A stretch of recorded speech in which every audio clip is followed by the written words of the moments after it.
তাকে আপনি কতটুকু প্রায়োরিটি দিবেন, দ্যাটস ইট। আমি 3 দিন প্রেম মানুষ যেভাবে কাপড় পাল্টায় আমি সেভাবে বেড়া পাল্টাই। জি হ্যাঁ, ঠিক এভাবেই বলতেছিল এই নোটে এটা। মানে পৃথিবীতে ছেক খাওয়া মানুষের অভাব নেই, আমি এতটুকু বুঝতে পারছি। মানে সে কি করে, তার লাইফস্টাইলটা কিরকম, কটা ছেক খাইছে, এগুলো জেনে ব্লক করে দিই। লয়ালিটি ছাড়া পৃথিবীতে আর কিছুই না আমার মনে হয়। সাপোজ আমি একটা রিচ কিড বিয়ে করলাম বা রিচ একটা পার্সন বিয়ে করলাম, তখন ড্যাডি সুগার ড্যাডি বিয়ে করলাম। মানুষ যেভাবে কাপড় পাল্টায় আমি সেভাবে বেড়া পাল্টাই। জি হ্যাঁ, ঠিক এভাবেই বলতেছিল এই নোটে এটা। চিন্তা করে দেখছেন কতটা নিকৃষ্টতম একজন নারী হলে বলতে পারে যে মানুষ যেভাবে কাপড় পাল্টায় আমি সেভাবে বেড়া পাল্টাই। তাও বেড়া কারা? সেটা হচ্ছে যে বয়ফ্রেন্ড পাল্টায়। এ যদি হয় অবস্থা, হ্যাঁ, এটা যদি হয় নারীর কাজ, আচ্ছা ধরেন ভবিষ্যতে এই নারী এটার এই মেয়েটার বিয়ে হবে, তো আপনি কি মনে করেন যে বিয়ে হওয়ার পরে ওই পুরুষটার সাথে সে থাকবে? কেননা সে তো যেভাবে মানুষের কাপড় পাল্টায় সেভাবে সে পুরুষ পাল্টায়, বেড়া পাল্টায়।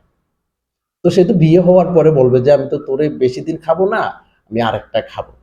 কেননা আমার অভ্যাসই হচ্ছে যে কাপড় পাল্টানোর মতো বেড়া পাল্টানো। তো ওই যে এই শিক্ষা, পারিবারিক শিক্ষাটা হচ্ছে যে মেইন বিষয়। আজকের সমাজে আমাদের কিছু সংখ্যক বোন আছে যারা এই ধরনের নিকৃষ্টতম কুরুচিপূর্ণ মস্তিষ্ক নিয়ে চলাফেরা করে। আমাদের কিছু বোন আছে, সমাজে কিছু নারী আছে, কিছু মেয়ে আছে যাদেরকে দেখলে অন্যান্য নারীরা, মেয়েরা কি লজ্জা পায়, যাদেরকে দেখলে মনে করে যে আহা এটাই কি নারী। এবং তাদের এই অন্যায়ের বিরুদ্ধে যদি আপনি কথা বলতে যান তখন বলে যে নারীর স্বাধীনতা খর্ব করে, নারীর স্বাধীনতা নেই, এই দেশে নারীর স্বাধীনতা কখনো ছিল না, এখনো নেই, ভবিষ্যতেও থাকবে না। ঠিক এভাবে করে কথা বলে যে এই দেশে নারীর স্বাধীনতা না।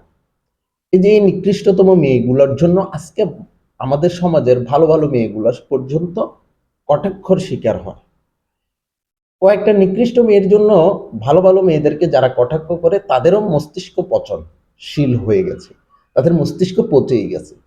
তার কারণে খারাপদের সাথে ভালোদেরকে কি গুলিয়ে ফেলে, মিশিয়ে ফেলে। চিন্তা করে দেখেন একটা নারীর মুখের ভাষা কি এরকম হতে পারে? মানুষ যেভাবে কাপড় চোপড় পাল্টায় আমি সেভাবে বেড়া পাল্টাই।